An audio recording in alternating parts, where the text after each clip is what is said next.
Hi guys, it's Chantel and welcome back to another reading vlog.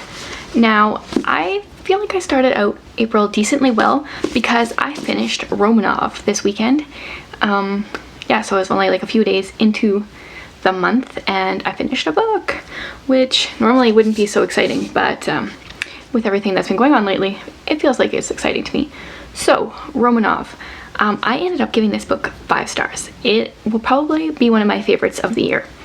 Now, I do feel like it does have a few flaws, but I loved the other stuff so much that it was still worth the 5 stars to me.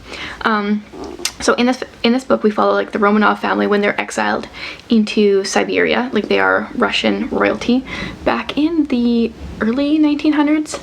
And I didn't know anything about the Romanov family going into the book, which I think helped. I think, you know, if you were like big Romanov fans, maybe you wouldn't like it because it's historical fiction with some fantasy elements. Like obviously it's not like realistic, but I really enjoyed it. And some of the themes that made it really stand out to me were just you know, like the love for family in this book, how much they kind of thrived partially because of their strong family ties.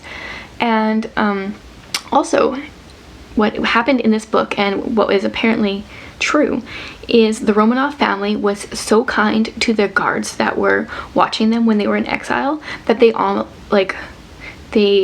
quite often needed to be replaced because they were worried that guards were getting too sympathetic, like the people that had them exiled.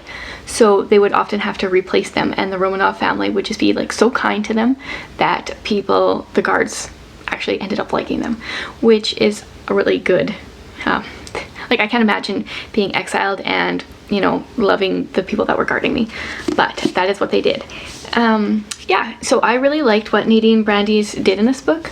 Yeah, there are a few flaws because there's like this there's spellmasters and stuff like that, like a bit of magical elements, which I feel like were maybe a little flawed, but overall the book is worth those flaws to me.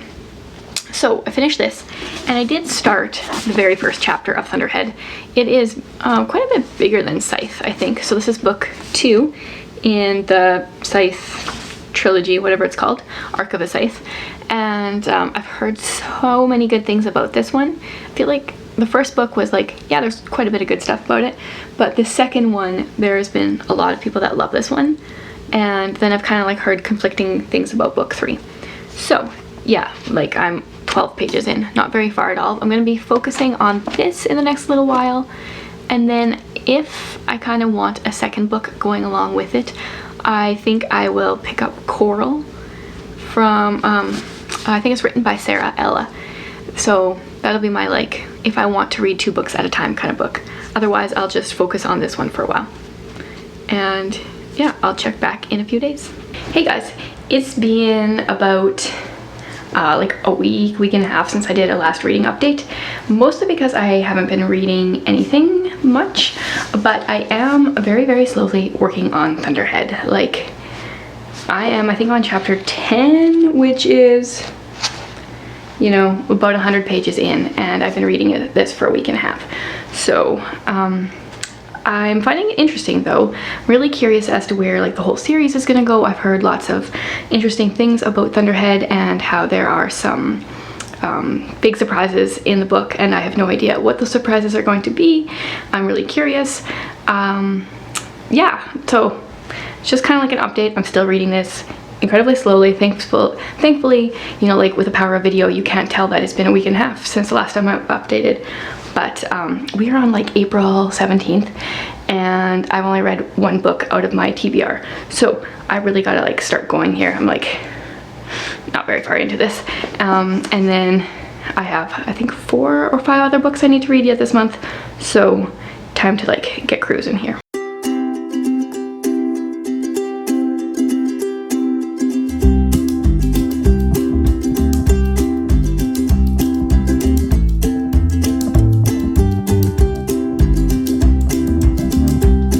Hey, so I finally finished Thunderhead. Today is the 21st of the month, and so it took me about 2 weeks to read the book. And And once again, like Scythe, I don't know what I think. I feel like it wasn't, people said this one was better than Scythe in their opinion, so I had like high expectations, and like always it kind of just fell a little short. I feel like the author kind of took a few little cop-outs maybe, like things that people thought were like maybe some like big events kind of just felt, I don't know, a little too, not too easy, but I don't know, I'm just not a huge fan of how this has turned out. I'm really curious about The Toll, but I do not own a copy. The libraries are not open. I'm not sure when I'm going to get to the last book in the series, and I feel like I can't process my thoughts until I do. So before the end of this year, I would like to finish this series and then like figure out what I actually think about it. The reading, it took me 2 weeks, not because like the reading was difficult and I didn't enjoy it, but just because of, I don't know, I wasn't really feeling like I was in a reading mood. There was one day when I like read a chapter and I was like, okay, I'm done. And then I was like, wait a minute, I can read more. Like I don't need to just read one chapter. It's like I needed to retrain myself again how to read. So this is only my second book of my TBR finishing this month, which means I have Coral, which is on audio that I have. And then I have Born a Crime, Walk Two Moons, and Great Expectations left for the month. So what I'm thinking here, I got 10 days. I think Great Expectations is close to 500 pages. Yeah, like 450. So I'm going to try to read 50 pages a day in this book.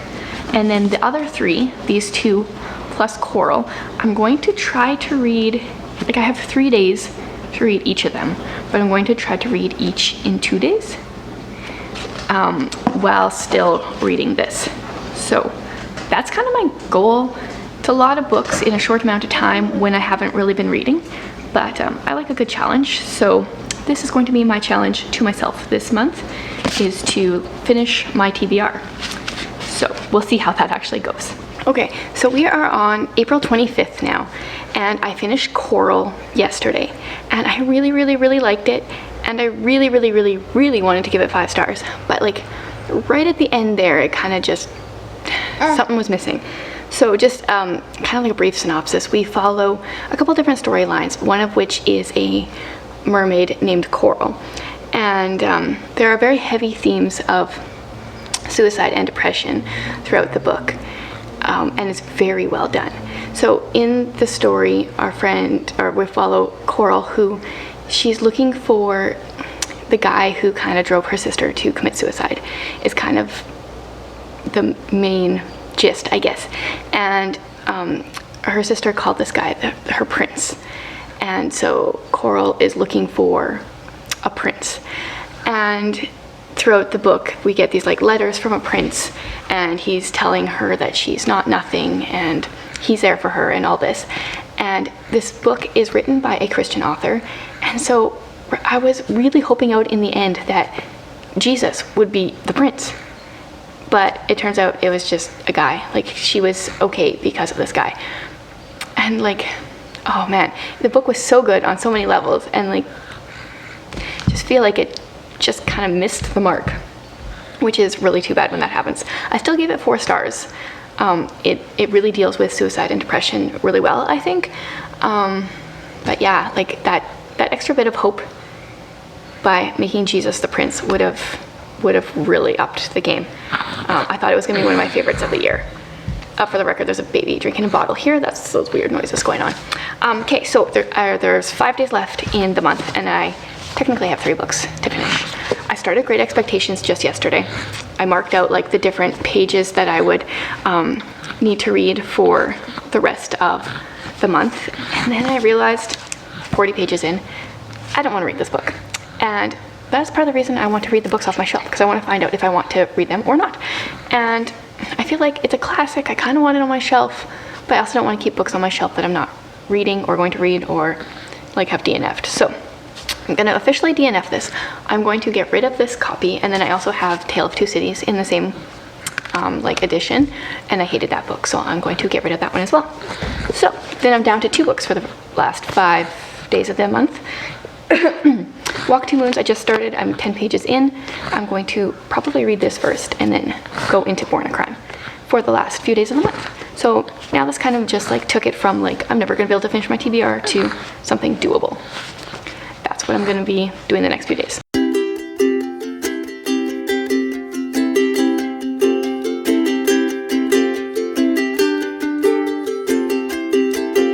Okay, I actually have a few books to chat about here now. So like I said, I read Walk Two Moons. I finished this one, well, I had read like 10 pages one day, and then I read the rest of it the other day. Wow, okay. So I'm surprised that this is such a popular middle grade book, to be honest. I would put this at like high-end middle grade, maybe even kind of like YA. The major theme that kind of keeps occurring in this book is moms leaving their families to go find themselves. And I don't know, like, I'm not a huge fan of this book, honestly. And that generally seems to be the thing when something is a popular book, then I just don't like it. But I don't know, I feel like there's enough going on in the world that we don't need to read about moms finding themselves. And I mean, it is good to have like hobbies and interests and things like that. Obviously I do too, but you don't need to leave your family to do so. And why is it, I don't know, it's kind of like, oh, it's okay that she left, I get it. And I don't know, I feel like, no, we need to be calling women out and being like, you know, bear your responsibilities. Like, yeah, so not a huge fan. And it was written kind of weird. I wonder, do middle grade kids actually like this book?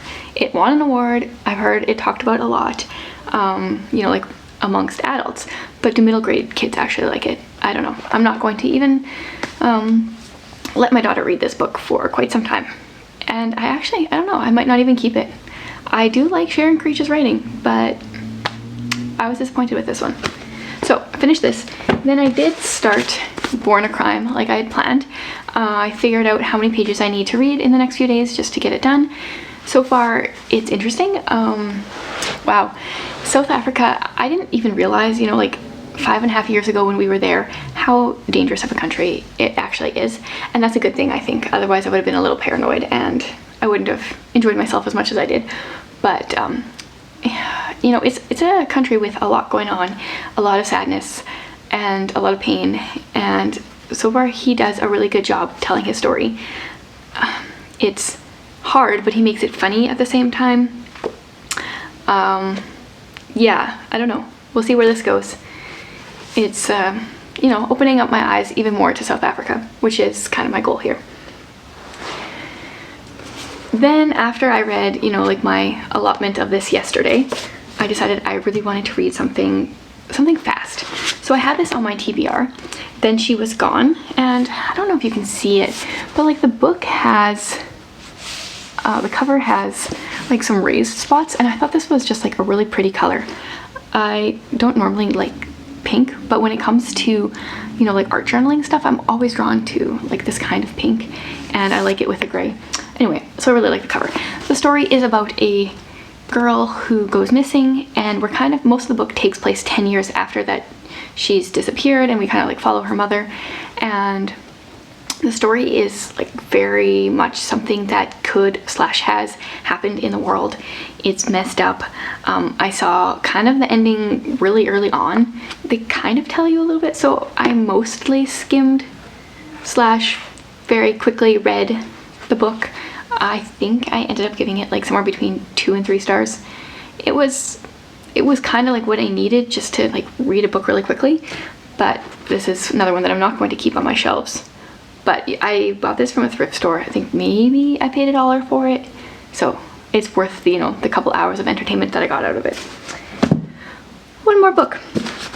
Actually, not really a book. I realized the other day that I have The Treasury of Hans Christian Andersen, which I probably bought at the same time as this, another thrift store buy. But I wanted to read The Little Mermaid after reading Coral the other, like last week. So I think it's around 20 pages, the story, and I got to page 2 yesterday and then I started falling asleep because I was tired, not necessarily because of the story. But I'm going to be reading The Little Mermaid in the next few days, and then also finishing this, and then I probably won't pick up another book until these are done, and then I will start on my May TBR. But yes, I should update at least once more, unless like something amazing happens here that I really need to talk about. So yeah, so that was a little bit more. I wasn't planning on reading this book, but it's been on my TBR cart for a long time, so I picked that up and read a little more this weekend than I expected, which is always kind of a nice thing.